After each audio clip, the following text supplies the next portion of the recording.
Hello and welcome to the third week of COVID Conversations. I am Rachel, I'm the events coordinator here at the Christian Union, and this week I'm delighted to introduce Emma Dipper from All Nations Christian College, who is going to be speaking to us about suffering, the Great Confusion.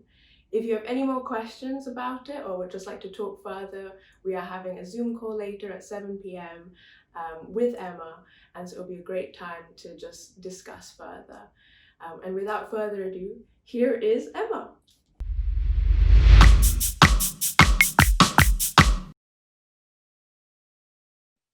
Hello, I'm Emma Dipper and I'm based at All Nations Christian College, which is just north of London. But most of my time I'm working with people around the world who are facing persecution for their faith. And so I work in the area of advocacy in terms of religious freedom of religion or belief for all. So that means that the other weekend I was training via Zoom with church leaders in Pakistan. They were all women aspiring to just build in their skills in leadership. And then this week I've been preparing a paper to give evidence to the International Development Committee in government to help them understand the issues that particularly women face when they belong to a religious minority and are facing COVID. So I have a variety of hats and I really, really enjoy it. But what I do here at All Nations is really explore the issue of suffering and pain and persecution and risk. It doesn't sound very cheerful at all, does it? But it does mean that I've had to reflect on it and consider it myself and wrestle with this subject. So I wouldn't say I've got all the answers, but I would say that I've asked many questions. And maybe some of them are the questions that you have today. The subject for today is suffering, the greatest confusion. And I wanted to introduce that as something that is where we're at, that offering often it just doesn't make sense. And I remember the first time I was really hit by the issue of suffering, and that was in 1994 with the Rwandan genocide. And it was a time when I was working in a refugee camp and I was watching and part of enormous atrocities as a result of a genocide that had occurred between two tribes in Rwanda, between the Hutu and Tutsis. And seeing a traumatized nation come over the borders, facing the horrible lives and attacks that had happened was something that I didn't fully understand because we didn't really know until months and years later. But I saw it in their faces, I saw it in their lives, and I saw how they were suffering as a result of such atrocities where evil was inflicted by so many. After that, I was working in Afghanistan for a number of years, and the suffering that I witnessed there was more to do with the oppression, the lack of choice, the way that people are dehumanized, particularly under the Taliban. I worked there, and women were dehumanized. They were treated with absolute abhorrentness at that time. And I was involved in just trying to bring hope to that with relief projects, but it was deep suffering, particularly in the dead of winter, where all people had was flip-flops to wear on their feet as they walked through snow. And just that sense of worthlessness that people wore, that for me was suffering. And again, it was a result of oppression and poverty and greed for so many to have so little and yet so few to have so much. And then after that, I was involved and still remain involved, as you know, in the persecution of Christians particularly, but I stand for all faiths and none. So when I am talking to government officials and the likes, I want to represent everyone who has a right to a belief or to follow a religion. And that is being taken away. 3/4 of the world live in areas where to have faith or particularly to be a Christian is something that is to be um, rejected, to be frowned upon, or maybe even to risk your life. And those of you who are watching are Christians yourself, and you might wonder, how can they possibly do that to people who follow Jesus? But Jesus was very, very, very clear on this, that he said, if they persecute me, they'll persecute you also.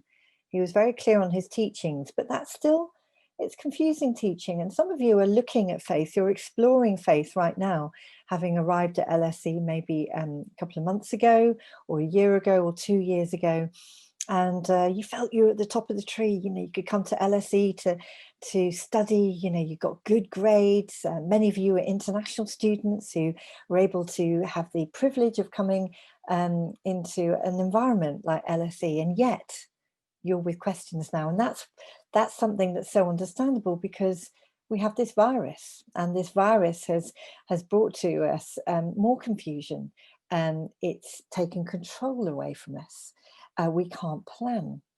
It's put so many of us into places of loneliness, or even into blame and shame, as people develop the virus and maybe others blame them for giving them the virus. And then the tragedy of loss of life and death. It has been a really, really difficult time, where actually many of us have suffered more due to the isolation than we might have done due to the physical symptoms.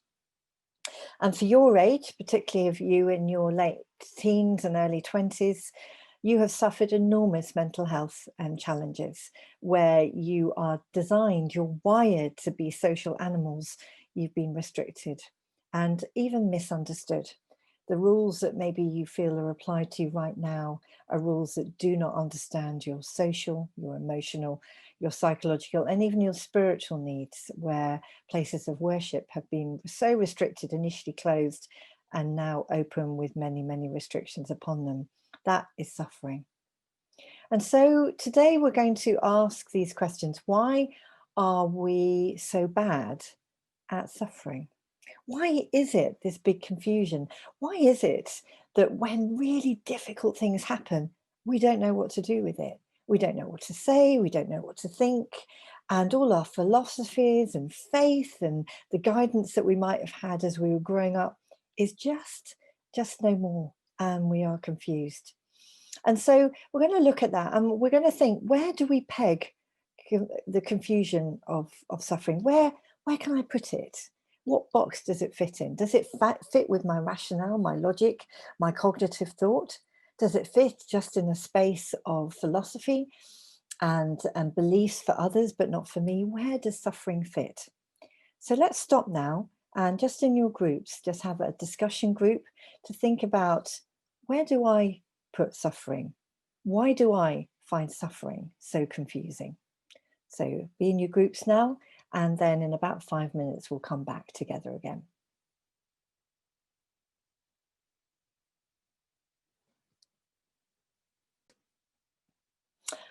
I hope that was a useful discussion for you. And I hope that it was able to just bring out some of the things that you yourselves are wrestling with. And you'll find that there are all manner of opinions in the same room.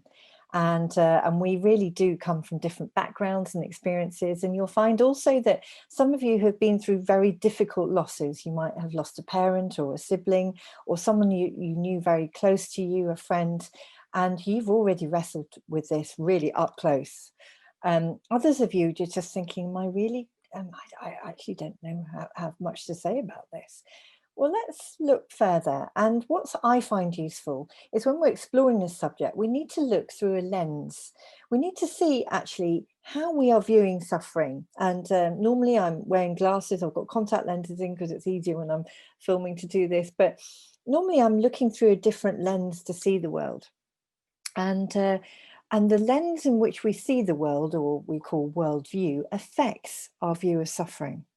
And I just want to highlight this for you as you start to explore this yourselves. And I'm going to take a lot of this from a little leaflet here called Mission, Risk and Suffering.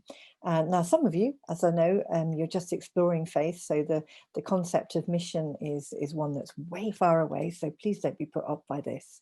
But it's by a guy, as you can see there, called Matt Vaughan. And he is someone who has really had to wrestle with this himself. He lived in Pakistan for many years, and he really wanted to try and understand what was happening around him and to explore that in more detail. And I always love it when someone else has done the thinking ahead of me. And so I always give him credit for some of the things that he's raised with this.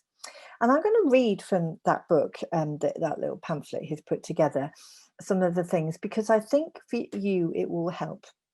And again, I realise that we're all listening with different ears as well as looking through with different lenses. So there's some of you who are exploring faith or are new to faith. Many of you have been Christians for a long time, and you might have friends joining you in your room today to explore this. So let's just come together knowing that we will have different perspectives, and let's listen well to each other as we explore this later on. Now, Matt Vaughan would say that we look at life at the moment through 3 different views and different lenses. And the first one that's really arisen, and you will really get this, is humanism. And that's a belief system that emphasizes the value of human beings being above everything else. That actually we put humans above any deity or God, and that we have all that we need in terms of our belief system. I'm just going to read something from here, that humans can create a perfect world by themselves, and that religion is therefore not necessary, just not necessary. And then he goes on to say that one of the problems with humanism is that it risks elevating us to the level of God, but therefore progress is only achieved by us, and mortality can be determined by us, and a perfect world can be created by us. And so we are therefore preeminent, we come first, and everything else second. Now, some of you are thinking, there's nothing wrong with that, is there? But just look at how humanity behaves without any belief system. We've got many, many nations still who where religion is banned. How do people behave in more exaggerated nations where the person is a deity, the leader is a deity? If you look at North Korea, for instance, or Eritrea, that's where they would say that. And with that, you see that the risk of humanism is that everything that comes to happen to you, like attack or suffering or pain, is a risk to humanity.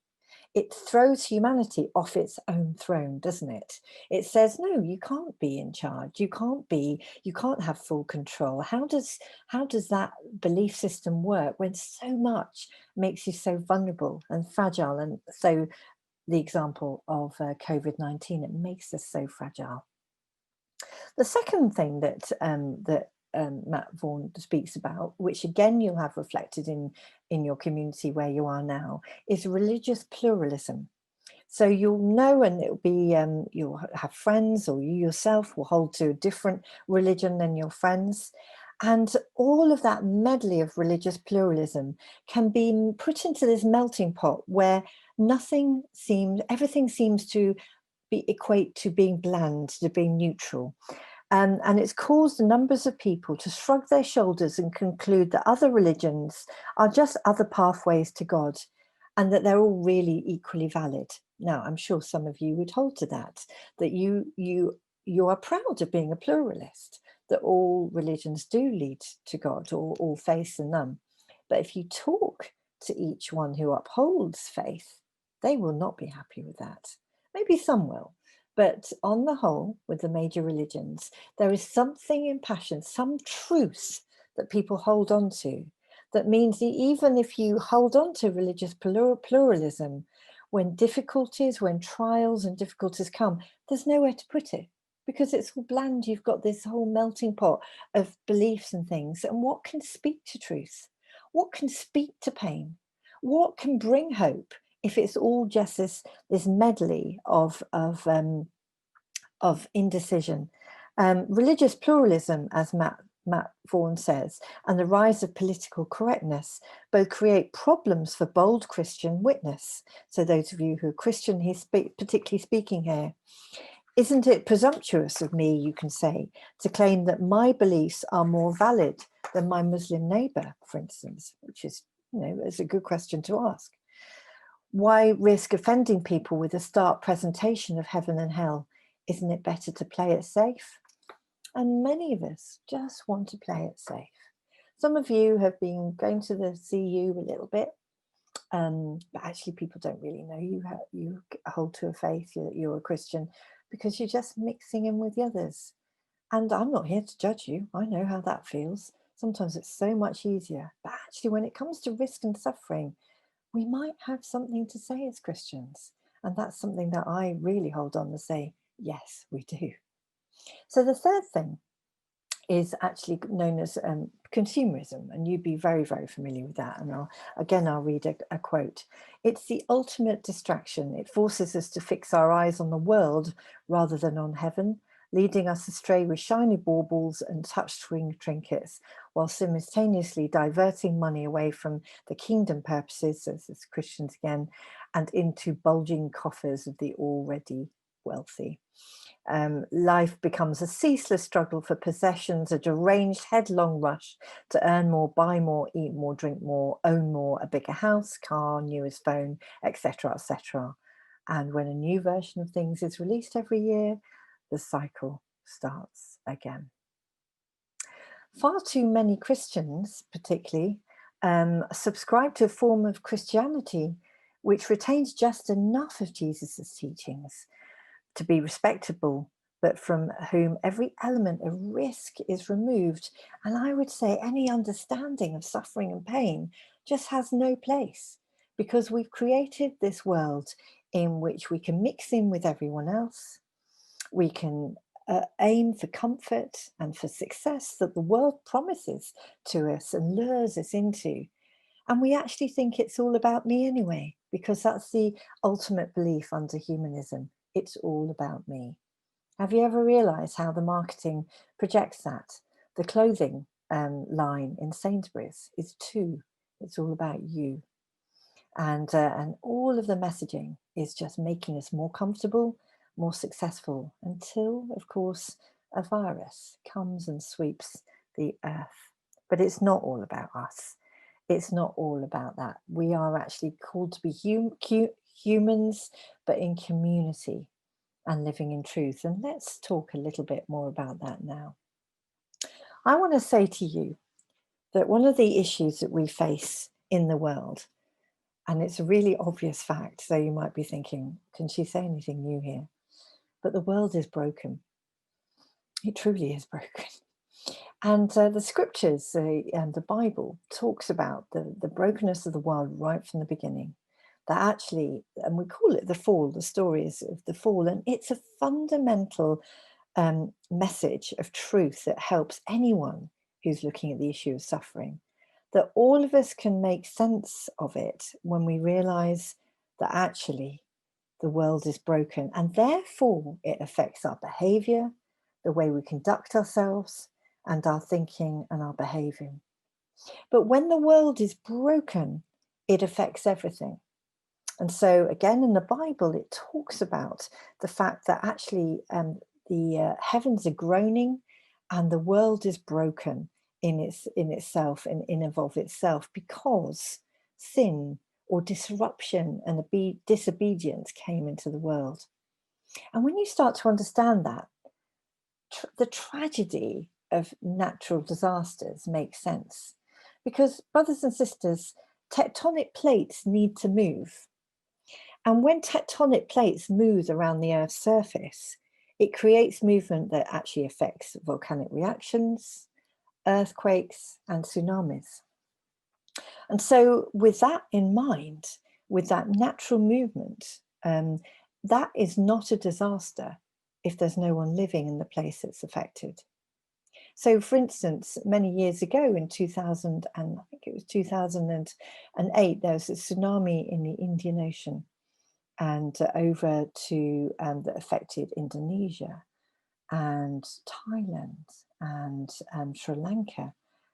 It affected all the way over to the east coast of Africa. And that was a tragedy because humanity had made sure that the poorest of the poor lived next to the sea. So all along Indian coast, it was the fishermen and the poorest who were actually affected by it.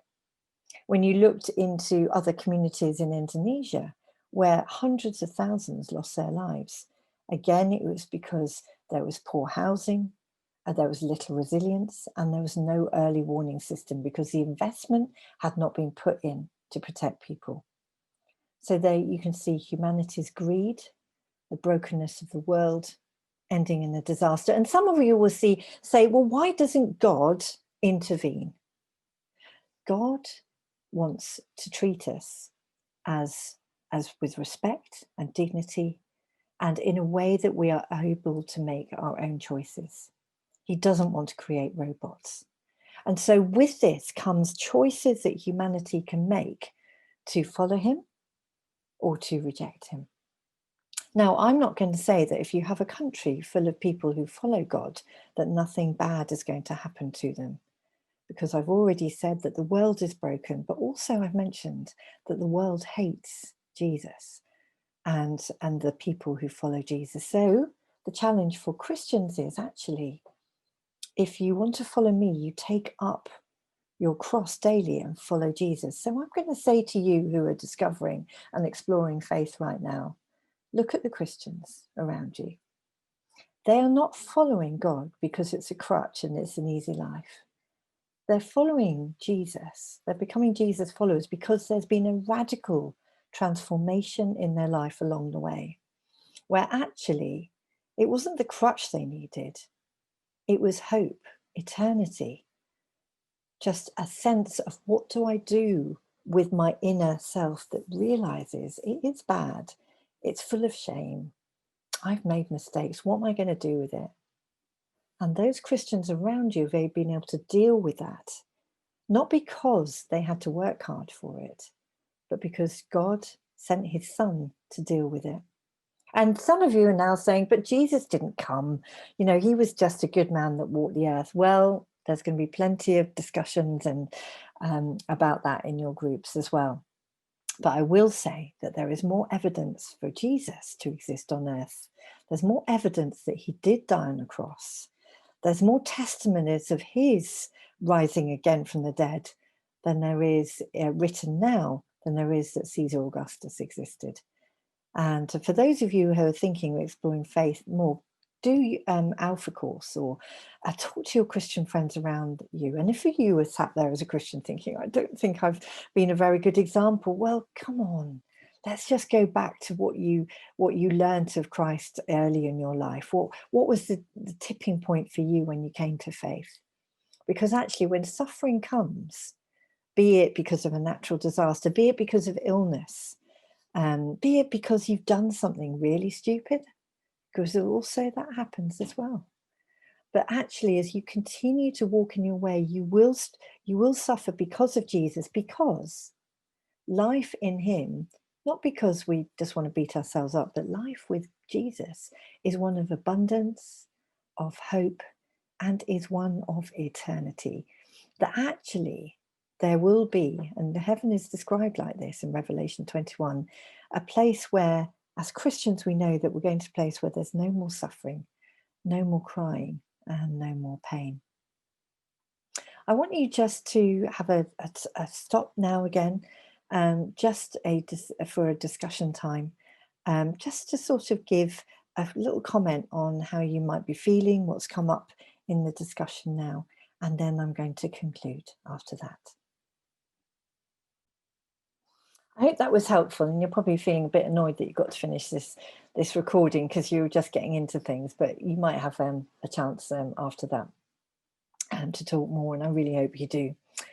So I want to try and land on, where is God in this suffering? Okay, now when I talk about God, I'm not talking about God with a little g. I'm talking about the God of heaven and earth, the God who sent his own son Jesus to die for us, because he came on earth to deal with all of this brokenness and shame and destruction, and it was all dealt with on the cross. And in a minute you're going to see a video where all of the questions that we have before God are on the cross, and they are nailed to the cross, and I call them sacred questions. And these questions are ones that we want to ask. If God was right in front of us now, what would I want to say to him? Like, why do children have to suffer and die? Why is it that that person I love so much is no longer with me on earth? Let's bring those questions to God because He can handle it. Some of it is that will remain a mystery, I promise you that. But other things will be like the scales coming off your eyes and you'll begin to see more of who He is. So I want to say this. Where is God in this? First of all, He is Emmanuel, God with us. Let me tell you a quick story. A woman was in Egypt, and she was leaving the country with a husband, and they were both Coptic Orthodox Christians there. And when they went to the airport, they were held by the border guards because their paperwork was not in order. And so they were told that they couldn't leave the country, and they were taken to a police station and held for 2 weeks in all in separate places. They had 2 children with them, and they were put into an orphanage as such, children's home, for those 2 weeks. And during that time, the woman was repeatedly raped by the police. And that was because they wanted to diminish her, to destroy her well-being and everything that she stood for, and particularly as she was a Christian woman. This is very, very common around the world, and it's something that I speak about an awful lot. And when they were released, she went back to her husband, and he rejected her. He was so shamed by what had happened to her, so affected by the violation that had been brought to her and therefore him, that for a time he couldn't have her back as his wife. And someone asked her, what is it for you? How can you follow Jesus when you've been through so much pain and destruction and horror? And she said, Jesus was with me all the time. He knows what it's like to be humiliated and assaulted and scarred and name called. He went to the cross naked. Our pictures often depict Jesus with clothing on, but he was naked on that cross. And she said, if Jesus did that for me and could remain naked and save the world in that, then I can keep following him because he knows what it was for me to be humiliated in that way. He was with me. And I wouldn't take away, I wouldn't want to say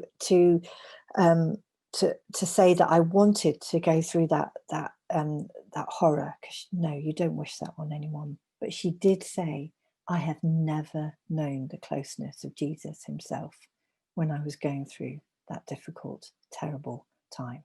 Amazing story that she was able to share. The other thing that I'd just like to say also, that people have incredible sense of the fullness of life that God has given them, even when they're going through difficult times. And they are given, when they're followers of Jesus, not all the time, because I will say that we have to find that hidden depths, and you read in the Psalms of despair and abandonment and the fact that God is silent. I'm going to talk about that in a sec. But actually, when I've walked alongside people who have true faith in Jesus, they have this well that they can draw from, that he gives to them in that place of pain. My own brother and sister-in-law have had 5 children born to them, and 3 of them have died of unrelated circumstances. So the first died of meningitis as a baby, and they were living in Kenya. The second died born of a heart defect, and died when he was 3 months old, having major surgery, but still didn't survive.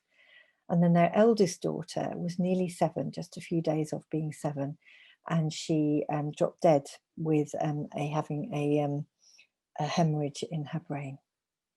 They have 2 other children still living, but they carry the deep, deep compounded loss of having lost 3 children. At each of the services of Thanksgiving that those children had, you can imagine just one after the other, and they died with 2 years between each of the deaths. My sister-in-law stood up and she spoke at every single one. And she's a quiet, gentle woman.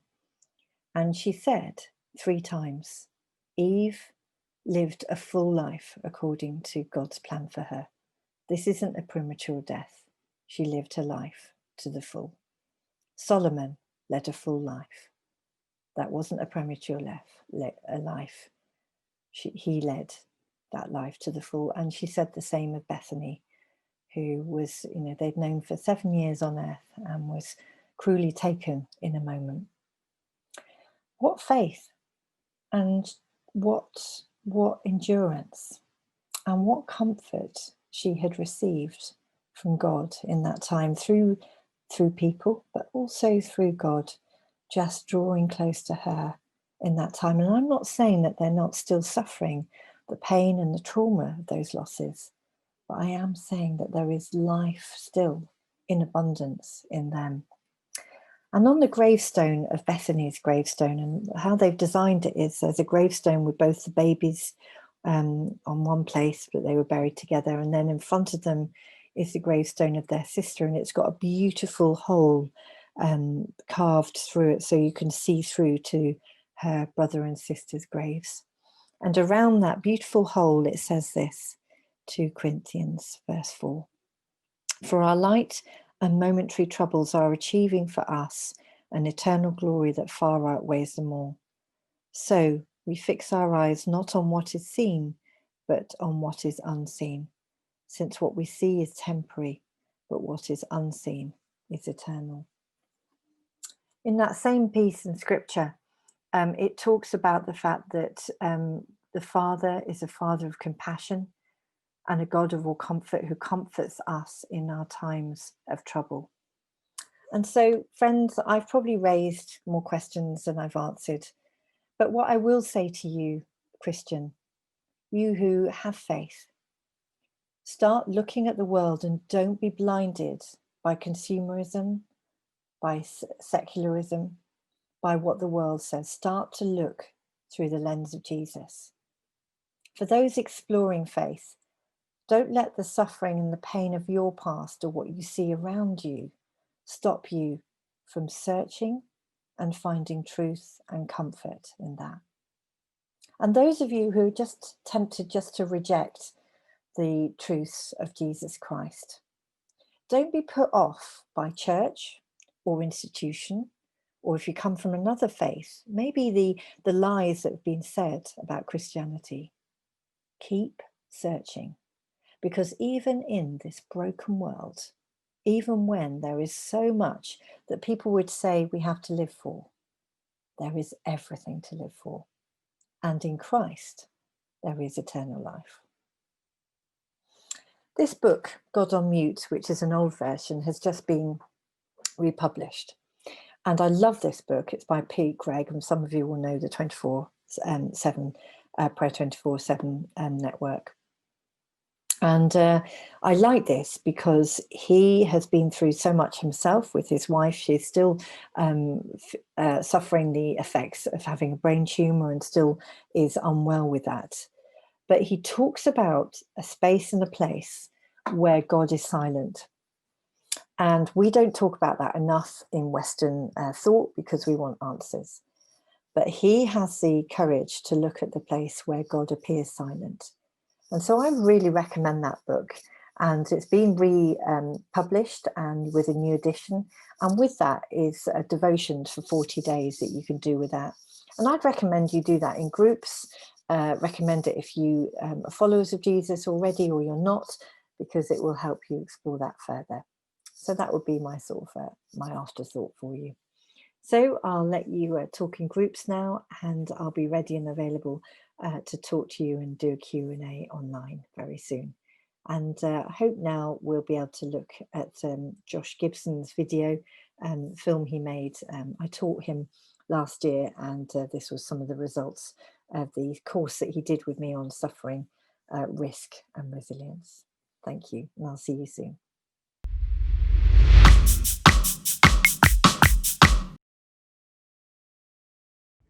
A huge thanks to Emma for sharing. We can't wait to discuss this further. So yeah, we'll see you guys later at the Zoom call at 7.